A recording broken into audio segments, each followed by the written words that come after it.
Okay. 3, 2, 1.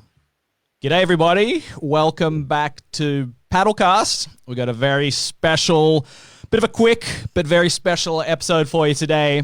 A very special guest is going to join us from Hawaii. Mike Jucker from Stand Up Magazine is on the show today. Hello. Mike, how are you, mate? Hey, thanks for having me on. It's an honor. It's an absolute pleasure. We're testing out a new setup today, so stay with us, folks. We'll try and iron out any issues as we go, but we wanted to bring Mike on live from Maui and have a bit of a chat about this whole Chaos of Champions, which we posted about a few weeks ago now. Actually, Mike was the first one to post about it. So, Mike, I'll let you kind of give us the summary. What is this Chaos of Champions? What's going on in this sport?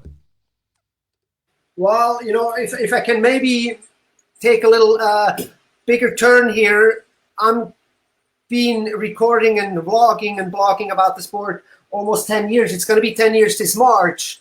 And it seems like the same thing is going on that's been going on, I almost want to say 10 years ago. People are trying to figure out a way on how to crown one single champion.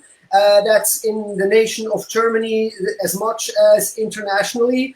And I remember back in the day, there was nobody there was really taking care of the sport.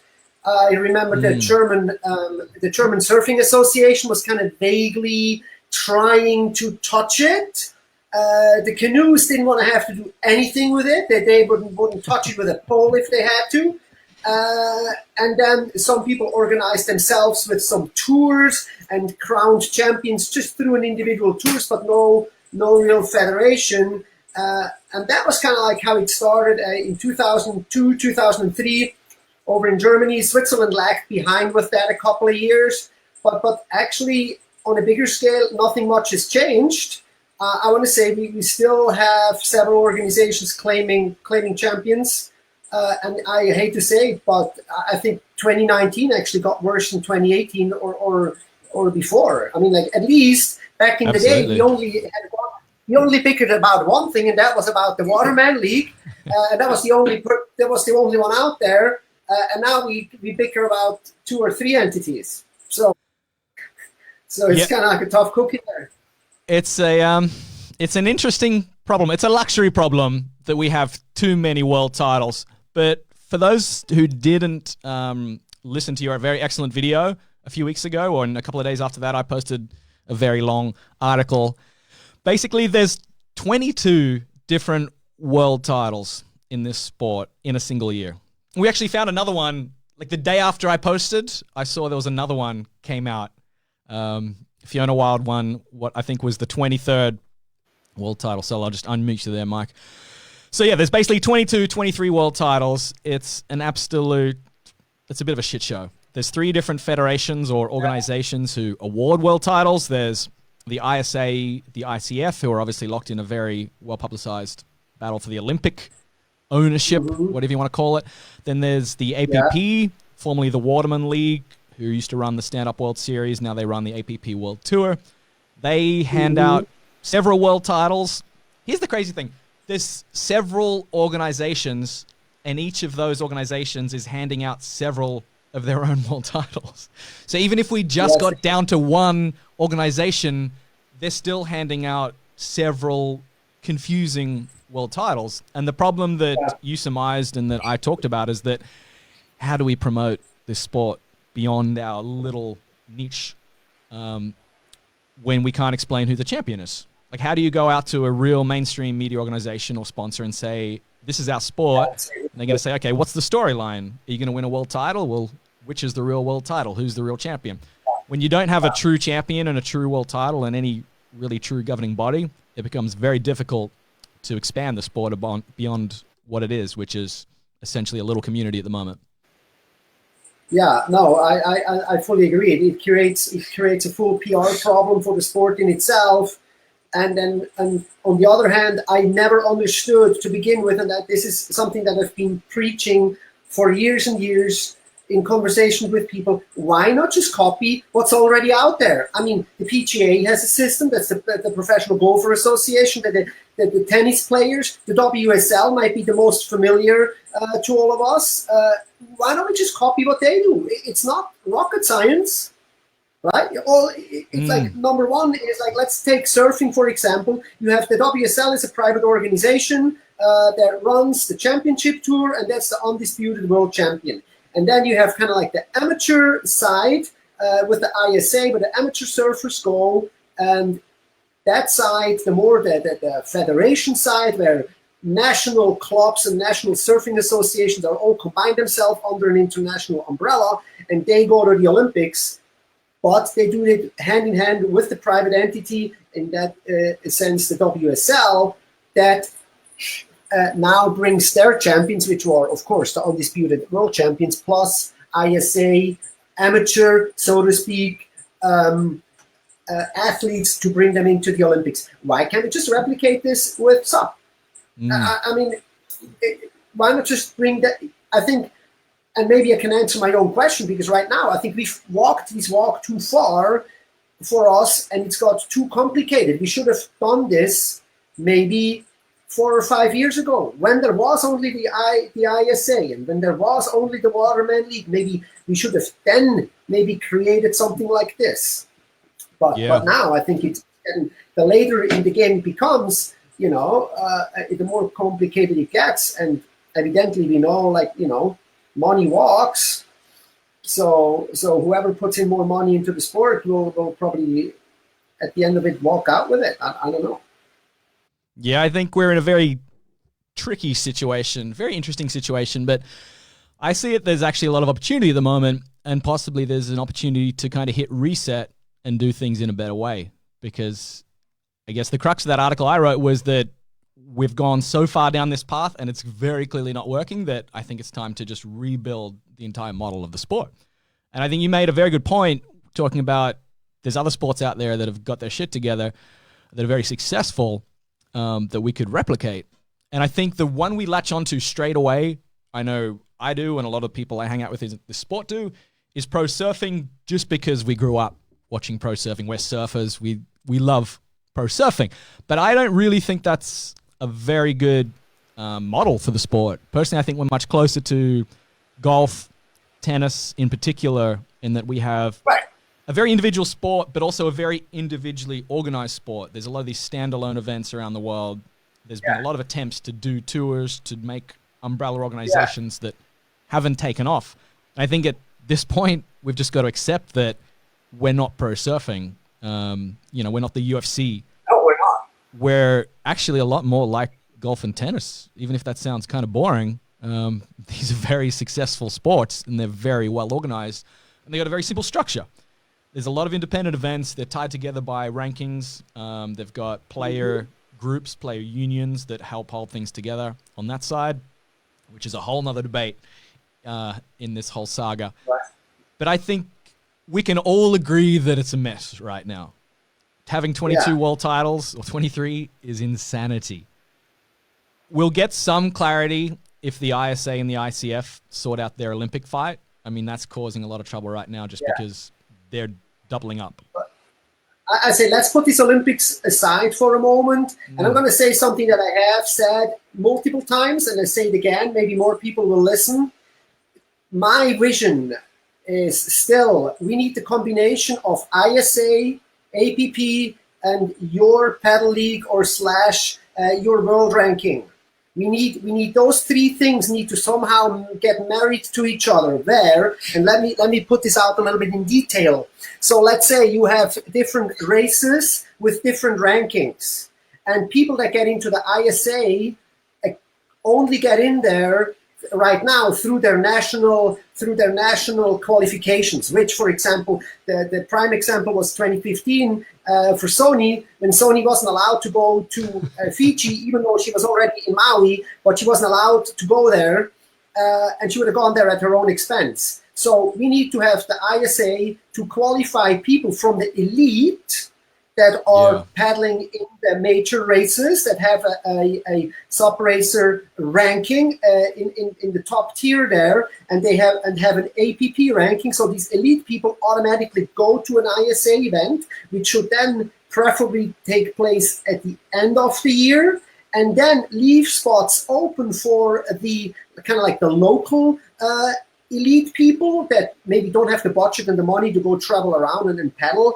all those tours, but they qualify through the respective federations in their nation and then qualify underneath the elite people into an ISA World event. So this way, the ISA World Championship could be something, and I'm going back to pro surfing, something a little bit like the Triple Crown, right? Hawaii, and we were just watching this, of course, the last month with Sunset, Haleiwa, another Sunset, and then Pipe, where you have hundreds and hundreds of surfers are all gathering there together with the elite, and they're even holding a qualification round for the wild cards to make their way into the most prestigious surf event ever, into the Pipe Masters. So I see a big PR opportunity there if we had an event with an ISA, just kind of like this, different races, qualifications, the whole year kind of leads up to a certain climax. And I think that could be done through your world ranking, through the APP tour, and with the ISA and key races, maybe individual key races that somebody like you would define throughout the year. That's my vision. And I've been telling this to everybody for numerous years. And the ISA tells me, well, you know, that's not really the way it works, blah, blah, blah, you know, that's really done like that. And of course, Tristan kind of says the same thing, and we'll hear what you say, but the bottom line is there's nothing written in stone. If I come back from Germany with the lottery jackpot and I win $500 million, what would keep me from just throwing $10 million at the sport, which would mean nothing with if you had an amount like this, and just have a little fun with it? And just FYI, the WSL also is sitting on the goodwill of a very, very, very wealthy family who owns the WSL and who funds them. Just in case for most people, maybe they don't know that. So, as if publishing empire. That's a very good point. There's a lot of very good points in there. I think one of the issues you bring up, and one of the issues we can't really resolve, is who's in charge of the sport. I think that's always been a big issue in stand-up paddling. There's a lot of competing organizations. There's a lot of competing egos. There's a lot of competing agendas and politics. And until we sort that out, the current model that we're trying to push towards is never going to work. That's why I wrote in the article that maybe it's just time to hit reset. Like, we can't keep looking to the ISA for leadership when they've had 10 years and not really shown any. Now the ICF came in because the door was slightly open, and that's just creating a whole cluster. I'm not going to swear in live, but it's creating a shit show. Then you got the APP, which is in bed with the ISA, but at the same time they've got conflicting world titles and very conflicting agendas. Also sitting on the account of a very wealthy person. Yes, that's another issue. The Pro Tour we're actually getting closer to pro surfing than we realize, because our Pro Tour, the APP Tour, is funded by a very wealthy Japanese businessman, and no one knows how long that's going to last. But that's a broader debate. Say again? There's already rumors out there. Have you seen their schedule? It's not hard to create rumors when you look at the 2020 schedule. It's a couple of... Yeah, there's already holes in it. So I don't know, man. This is just like, this whole thing doesn't sustain itself monetarily. And that's why I think with your spreadsheet that you're thankfully bringing back, that's all you actually need. You need a smart algorithm with the key races and the key people, and just keep tabs of this and watch what happens. Everybody's going to gravitate back towards this, and nobody will care who won the APP Tour or who won an ISA championship. People will look at that spreadsheet, because if you want to know a true champion, you have to look at an overall performance throughout the year, not at a single event. At least that's my opinion. And you can have both. I mean, skiing has world championships and it has a tour, but they all kind of like tie in with each other. And sure, you can win a tour and maybe not the world championship event that happens in skiing, if I'm not mistaken. that happens there, and it happens probably in other sports, and that's fine. I think that can coexist with one another. But I think personally, you have to look at overall performance throughout a year for somebody to be a true champion. My personal opinion. Yeah, I think you're and I on the same page there. That's definitely why I brought the world rankings back. It was actually when I was writing that article, similar to what you said in the video, that there's too much chaos and we need something to connect all the dots. And that was the original vision and goal of the Sup Race World Rankings. And that's kind of why I brought it back a few weeks ago, because I think we need something like that more than ever. But that alone is not the answer. I just muted you again. That alone is not the answer. And I also think we could argue all day about what a perfect scenario is with the current actors. Like, I think what you said before, having the world rankings, using that as some kind of qualifying system for an end-of-year championship is really cool. That would be very exciting, but I think hell will freeze over before the ISA and the APP give up their little bit of power that they've got, or like their authority or their ego, whatever it is that's holding them back from being a little bit more open. I mean, I'm quite willing to make this an open system, like open sourced, and everybody can use it as some kind of qualifying criteria. But there's certain actors in the sport that they want to drive this in a business sense, and it makes perfect sense. Like, they want to own the whole vertical integration. They don't want to go out to a third party. So I think we could argue all day about what a good situation would be and a good scenario, and we might come up with a fantastic answer like you just mentioned, but I don't think it's going to happen because certain people don't want it to happen. It's not in their interests. So I think it takes us back to a very philosophical argument that what is the sport? Are we trying to be a pro sport, or should we just embrace the fact that we already have this amazing sport? We've already got hundreds of events around the world that hundreds of paddlers go to. That is the sport. Like, I think we have to accept that we're like the fun runs of the water. You know, we're not Formula One. Yeah. We're not going to have this super glitzy $1 billion league.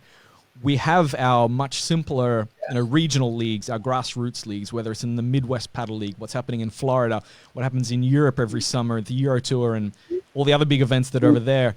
There's so much already happening in the sport. We already have it. I just feel like we're trying to push ourselves to a point that's we're never going to reach and wouldn't even make sense if we got there. That is something that brings me back to 10 years ago, because SUP was always presented as the newest windsurfing sport, going to be bigger than windsurfing, right? And I recently saw a documentary on the whole windsurfing sport here on Maui, and I interviewed Robbie Nash in my previous issue. And I mean, the sales numbers that windsurfing produced in its heyday, in the 80s and the 90s, are just absolutely astronomical.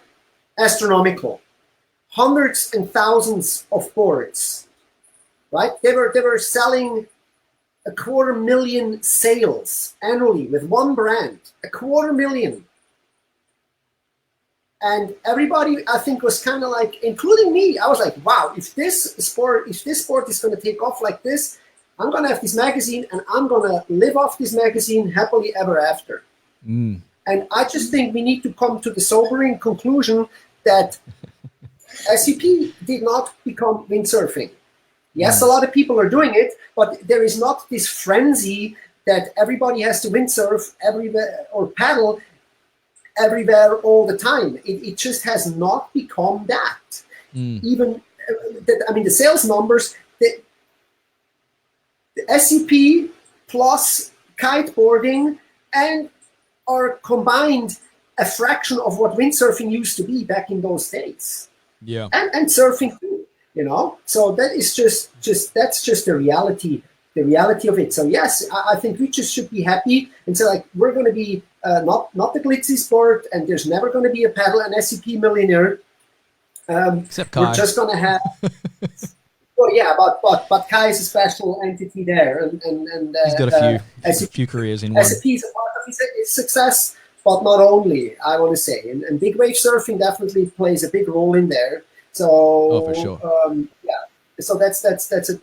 But we just need to face the reality. And look, I hate to say it, but if you can't make a business model with a tour or with anything work, by now, then why would it work in 4 or 5 years from now? Well, why would it work then? Well, there's never going to be the magic spark, and all of a sudden NBC Sports wants to bring it up. I mean, you remember the what was it? The Hyatt River Games that took the showdown. Yeah. Okay, yeah, it was super cool. Those are all huge budget events, and they're dishing out. I mean, if you look what they dish out for the girls' SWSL contest at Honolulu Bay, that's like $1 million event up there. $1 million production, no questions asked. Do you think they're ever going to get a return on their investment with $1 million there? I don't know, man. And in surfing, maybe, but in SUP, I don't think so. So, no, we don't need to reach for the stars. We just maybe can be happy with what we have. Love Chris's spreadsheet, which is awesome, and have our ISA event or ICF, whatever, have one world championship, and maybe just leave it at that. And when the time is right, things will come, I don't think anybody just with the sole purpose to make it a business only. People that are in for the right reason, they will, I always say with my magazine, I say, I was the first at the party, and I will be the last at the party, right? Just because I love doing what I'm doing. I'm not doing it to become rich or to do just for some other purpose or to have some power of some sort, just because I'm sure enjoy the lifestyle of it. Yeah. And then, maybe at one point you get lucky or not. I mean, I don't think Zuckerberg started Facebook to become a billionaire. He never dreamed of becoming a billionaire when he maybe launched that site at first. Or GoPro, all these big success stories in business. These people were just doing it, something that they loved, and they were at the right time at the right place. Yeah. No, you make a lot of good points there. And I think the good thing, it always comes back to the fact that we have a sport, no matter what happens at the very top of the pyramid. It doesn't matter if we're never Formula One. I mean, let's face it, we're never going to be Formula One. But we still have that massive base. We've still got all those regional events. We've still got the mass participation. Like when I put out the rankings, the most excited responses I got, I think, was from a woman in 749th position in the world. And like that motivated me more than anything to keep doing the rankings. Like the athletes in 12th or 13th are usually the ones complaining. It's like, well, it's not top 10. The person in 712th, they're over the moon. They're like, wow, I'm on the same list as Sonny and Olivia. This is awesome. Like, I'm going to go and do 5 races next year so I can be like top 500. And there's always going to be those people. Let's embrace that. Like, let's embrace what we've already got. And that's, 100% my mission this year. And with what I'm working on at the moment on the Paddle League as well as Sup Racer, everything is going to be pushed towards that. So I think even though it's a bit of a shit show at the moment, there's a silver lining in that we've got this huge base. We just need to focus on what's good in the sport. Absolutely. And you said it. I was just going to say this earlier. I've seen people commenting on Facebook on the list. They're like, yeah, I'm number 2000. I'm on the list. How cool, And that's the great thing, is like the inclusiveness of this sport. And that's what SUP has, what surfing doesn't. You can go paddle a race and you can be right next. I remember one of my first Moliko races. Who knows how long ago that was. And I was in the start line right next to Dave Kalama, big wave surf legend, I know through surfing. And I'm like, wow, I'm sitting right next to this guy. And then the next, I don't know who was over next. And I'm sitting like next to these people. I'm like, I'm paddling against those. How cool is this? I think it was like somewhere Olukai 2009 or 2010 or something, who knows? Yeah. But that's the great part. Like, not a lot of people can go and have a surf heat with Kelly Slater or Medina or one of the or Mick Fanning. They're all kind of like a group on their own. But in paddling, it's like you're on the same list. You're in there with them. And I think that's what really separates this sport. That we're all, regardless of how good we are, we get to enjoy the ocean or the water or the river or whatever water we are on. We enjoy it together, and we're kind of like part of the same tribe. And that is definitely something that surfing, in my opinion, has lost. Yeah, I think that's it. You say that very well. That's very well said. And you're spot on. The beauty of our sport is that whether you're a Michael Booth or a Connor or Olivia, you're basically doing the same thing as a complete beginner. Like, it's not the most complicated sport. Take out, the extreme Red Bull, BOP, like Molokai races. Obviously, there's always going to be an extreme kind of race, but 95% of races are just paddling around on flat water for an hour, and essentially anybody can do that. That's the beauty of SUP, is that whether you're a beginner or the best in the world, you're basically doing the same thing. And that's why I look at SUP as like where, the Boston Marathon of the water. You can be the world #1 Kenyan athlete, or you just train for a couple of weeks and want to do a marathon. You're on the same start line. You're at the same finish line. You've done the same event, and you're kind of part of the same community. So I think if we focus on that, say again. That's where we have the potential. That's our potential right there. That we can have these festival-like events with elite people and hobby paddlers alike competing in the same event. And I think that is something where we can hold on to and grow from there. Yeah, absolutely. And there's always the need for those elite athletes. I'm not suggesting we don't want or need elite athletes. I think we absolutely need them. We need that aspirational top 1% for people to, for the young kids to train and aspire to. But we need it just connected. We need it all in that one pyramid, not, the 1%'s over here and the base is over here and it makes no sense and there's no connection. If it's connected, then it makes logical sense to have that progression all the way up the top of the pyramid. And that's when you can have legitimate, sustainable careers for professional athletes and not, young kids that are just basically begging the board brands to send them to Europe for the next summer because the board brands are running out of money as well. It's that's a whole nother debate though. But I know you've got to go soon. So any closing thoughts? It's because you've been around. I just want to jump in there. You've been around in this sport longer than just about anybody. I didn't even realize this is the 10th anniversary of Stand Up Magazine. So you've been doing this longer than me. I'm only up to 8 or 9. Just give us a quick history. How did you get into the sport, and what has been the biggest change you've seen in the past decade? Okay, well, thank you very much for this opportunity. Yes, so I, of course, I've been living on Maui since 2002, and I saw SUP from its very beginning when it was like crazy Laird Hamilton going out at Ho'okipa on an oversized board on oversized waves, paddling into crazy waves there, and everybody's like, what the heck is that now?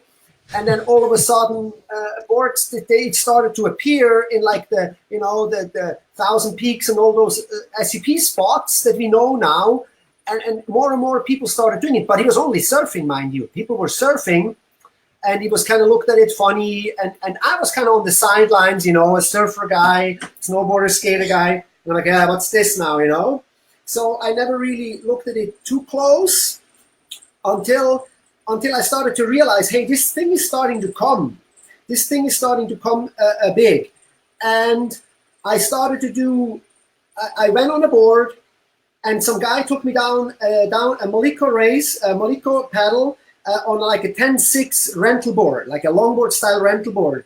And I had an absolute blast. And that I date that to probably 2008 or 2007 something. I'm not sure. But either way, it got me through the flat summer. And I slowly entered this downwinding thing to get into surfing on the open ocean. And I still think it's an absolute blast. It's the greatest. So, and then I started to realize, oh, look at this. This is like snowboarding back in the day when nobody believed, including me, that he could ever get Olympic and become something big.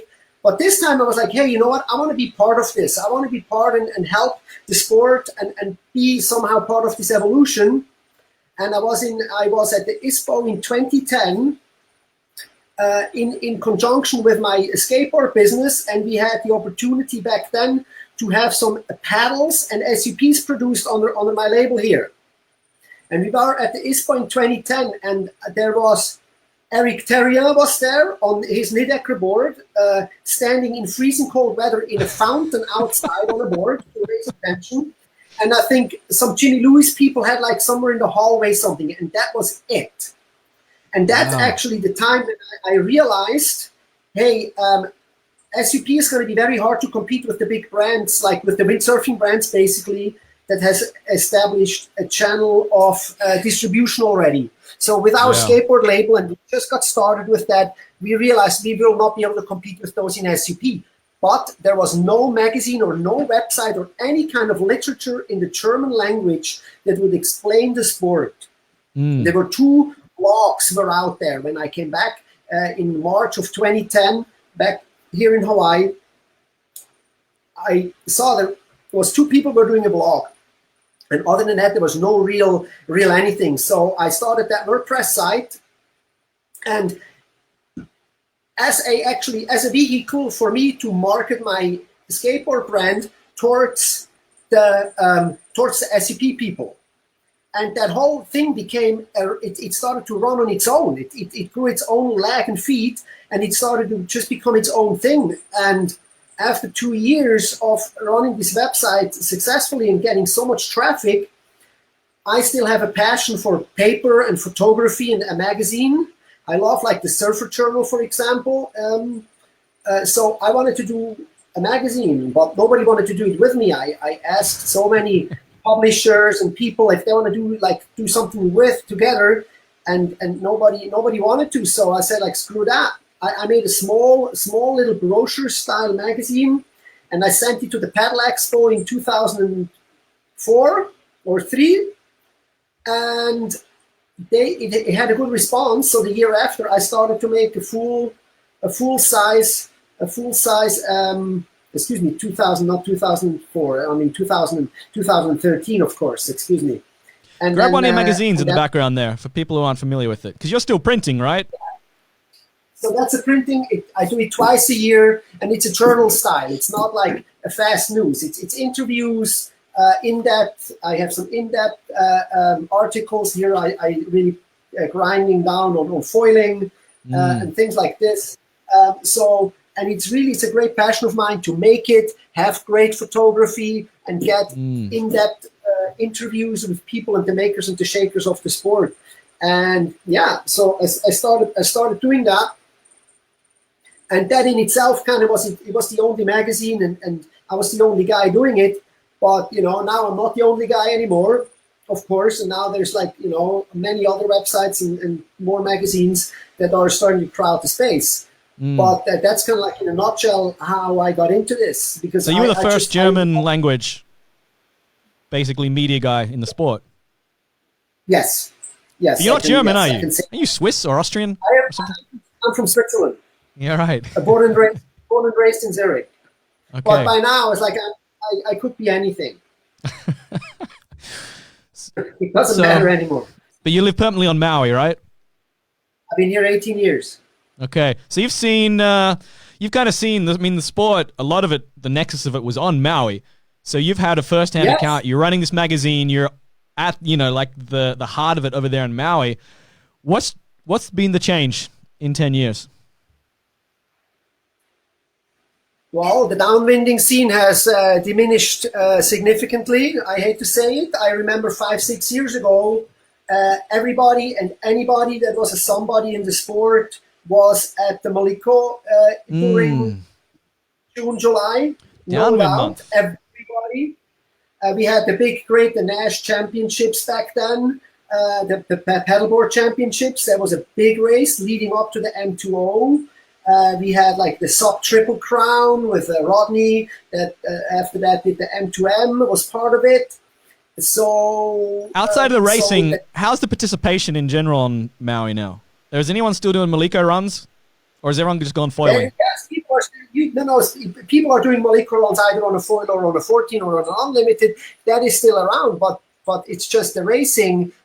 Nobody wants to do a race anymore. There's also the bureaucracy to put on a race is really hard. Why is it so hard in Hawaii to put on races? It's like in many ways the birthplace of the sport, but it's always seemed like an absolute nightmare to host these events.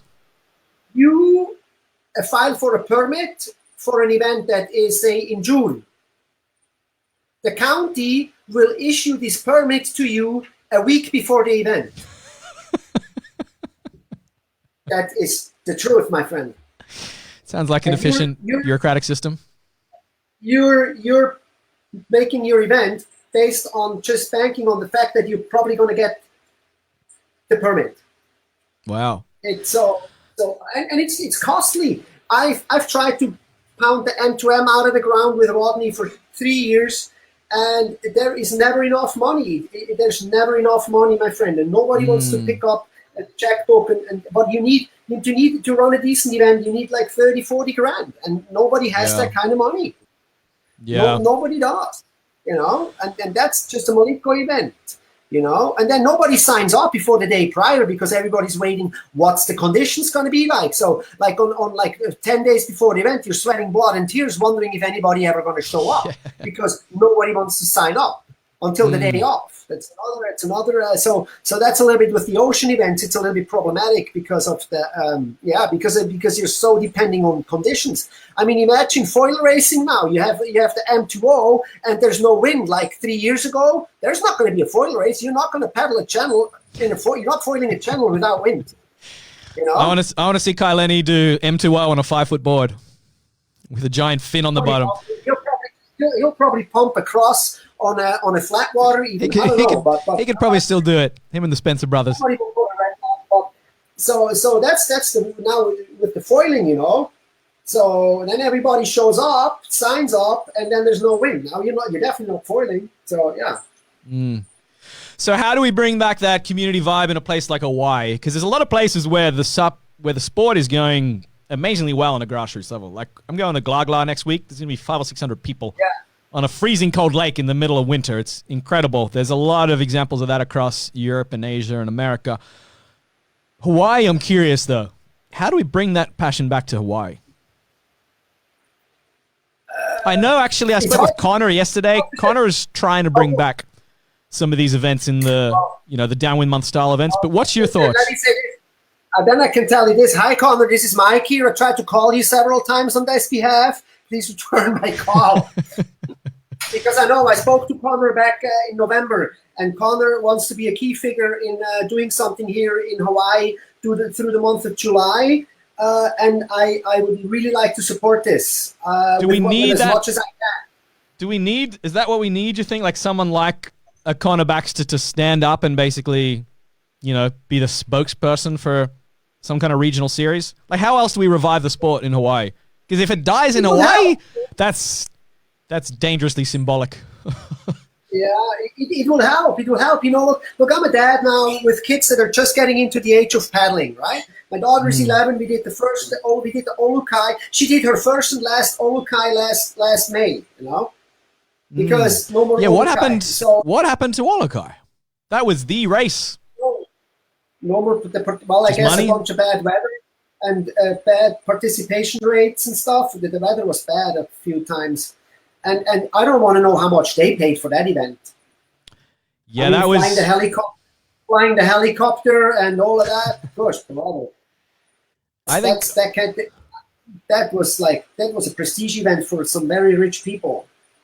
They spent a lot of money on that race, Olukai. But that was a great race. I remember first time I came to Hawaii, 2013 it would have been. Olukai was one of the events, like prime international events. Oh, but is it gone? Is it officially kind of dead? Well, nobody said. Yep. We've lost Mark there. Alrighty. Jucker is cut out from Maui. He's on island internet. We'll try and get him back on, but I know Mike had to go in a minute anyway, so we might have to wrap this up. Big thank you, Mike Jucker from Stand Up Magazine, the first German-speaking, German-language media guy in this sport in 2010. He's celebrating a decade in the sport this year. So get on Facebook, get on Instagram at Stand Up Magazine with a Z. And no E on the end. They're German. They do it a bit weird over there. But Stand Up Magazine from Mike Jucker. He's one of the really good guys in the sport and always has some very interesting, very honest opinions to share. So thank you, Mike. Wherever you are out there in Hawaiian internet land, I can just see a frozen image of Mike on my other monitor here. Thanks for joining us, Mike. Thank you for everybody that tuned in live and left some comments. I think we're going to do some more of these live streams like more regularly, like every couple of days, just because it's fun. I like sitting here in the studio and pretending that I'm Joe Rogan for half an hour a day. Mike, we got you back just in time. Something crashed here. No worries. I was just doing, just saying. What? that you probably had to go, so I was going to do the whole wrap up. But No. But, so I don't know with the Olukai. Just to wrap it up, there has not been an official call, but everybody knows about it, and people that know Archie Kalepa personally and have spoken to him got that confirmed. So but there. So no Olukai this year. Apparently not. But maybe they changed their mind. I don't know, but. Right now, look, there's one Malika race. We have the Paddle Mua that's moved to June. I want to say, was it now June or July? I forgot. Mid-July. And then we still have a channel crossing to Molokai, and we have an M2O. So I only have one Malika race where I can go with my kids. That really bums me out. Well, hopefully we can get some enthusiasm back in Hawaii this summer, because I know. I can feel like around the sport, there's a lot of grassroots passion at the moment. I know there's a lot of people I've been messaging about regional leagues in America that I've got to follow up with, and we want to start promoting that through the Paddle League this year. So I know there's a big groundswell of support for the sport at the very base level. And if we can just get a little bit more organization as we go up the pyramid, I think the sport's got a very healthy future. And we talk about this chaos of champions in the world title saga, and it is an absolute shit show. And I hope we can get some logical conclusion there, whether it's... I mean, really, the ICF ISA thing is probably going to, unfortunately, be decided in court. But either way, I suspect one of them will drop out in the next few years. If that's the case, I would love to see them move away from the world title model and just move towards, like, gold medals. Just award gold medals. You can be an ISA gold medalist or an ICF gold medalist. That's still very prestigious. But stop throwing out dozens of world titles every year. It's extraordinarily confusing for our sport. Then if the APP wants to be, the glamour pro surfing style elite tour, they can try and crown a world title, maybe trim down their 5 world titles and stop doing all these bizarre combined world champions. Get it down to 1 APP. That would be very handy. But I honestly think if APP did 1 world title, ISA and ICF, whoever's doing that there, they can hand out gold medals. We got the world rankings that can string together the season and promote all the regional leagues through the Paddle League and support the grassroots. It's a pretty healthy sport. It's a pretty simple sport. It's not a complicated setup. Like, this sport isn't rocket science. And it's fun, and it's inclusive. And I want to bring my kids into it, and we are having fun. Look, I was at the Gorge, by the way, just, and then I really have to run. I was at the Gorge, and to me, the Gorge brought, like, the Stoke to the sport back. There was kids with Fiona. There was, like, the beach park, little expo. There was an epic downwinder, so much fun. The course racing right there, and it was all very compact, 2 days, and events like this, again, very inclusive. There is Connor guys that race an elite race, and there is the other guys that also race. And everybody kind of races together, and everybody is part of the same thing, and everybody's stoked and shaking hands and talking story. And if we can bring that back to Hawaii, like we need somebody that can bring that back here and is willing to spend the time and the money to do it, then people will come, I know a lot of parents that have kids now, and we all surf. There's a big surfing community here, and everybody knows also like to paddle and include that into their thing. So I know a lot of people would show up. It's just a matter of finding the time, and sadly, I don't have the time. I have a business, I have a life to, I have bills to pay, but I'm telling you one thing, I'm going to fill out one of those Euro million lottery tickets over there, and if the universe wants, I will win, and then when $1 million becomes like $1 in my life, then we're all going to have fun for the rest of time, I promise. All right, it'll be the Stand Up Magazine happy hour in Maui. Yeah, sure. But anyways, I got to pick up from school, man. All right. Mike Jucker, Stand Up Magazine, thank you very much for joining us. We're going to have to do another one of these, buddy. That was fun. Yes, I'm happy. Thank you, everyone that watched. Yeah. Thank you to everybody that was watching. And I guess to summarize, a lot of chaos in the sport, but also a lot of good vibes happening at the grassroots level. A lot of opportunities. And I think if we keep focusing on why we started doing this sport to begin with, which was just to have fun with like-minded people that love being on the water, it's going to be good times ahead. So on that note, I'm going to wrap it up and check back tomorrow. We have a very, very special guest. So we're going to do another live Paddlecast in about 24 hours. Cheers, folks. Thank you.